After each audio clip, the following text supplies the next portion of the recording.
যে ব্যক্তি দাড়ি কাটে নিয়মিত, আমার কাছে মনে হয় সে আল্লাহর সাথে বিদ্রোহ করে এবং আল্লাহকে বলে ডাইরেক্ট যে খোদা আপনি দিবেন আমি কাটব, আপনি দিবেন আমি কাটব, আপনি দিবেন আমি কাটব, আমি বেড়া হইলে আপনি খোদারে দেখায় দিব, আপনি দিতেন পারেন কতক্ষণ আমি কাটতে পারি।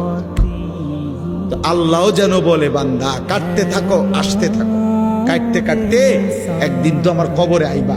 তো তখন প্রথম রাতে প্রথম ঘন্টায় টাঙ্গাইয়া যখন ফিটমু তখন বুঝবা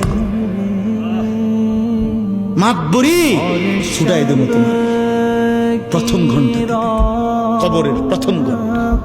হাত্তা তাখতালিফা আদলা, আল্লাহর নবী বলেন কবর যখন প্রথম মিনিট নাফরমানকে কবরে একটা চাপ দিবে, তো ডান পাশের মাটি বাম দিকের মাটি ডান দিকে, মানে ডান পাঁজরের হাড্ডি ভাঙ্গা চুইরা এই পাশে চলে যাবে, এই পাশের হাড্ডি ভাঙ্গা এই পাশে চলে যাবে।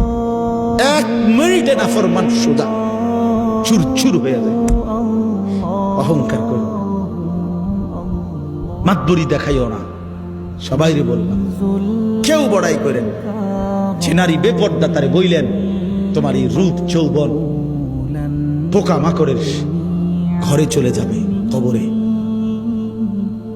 অসংখ্য সুন্দরী নারী এই পৃথিবীতে কবরের খোরাক, মাটির খোরাক হয়েছে। আল্লাহ আমাদের সবাইকে তৌফিক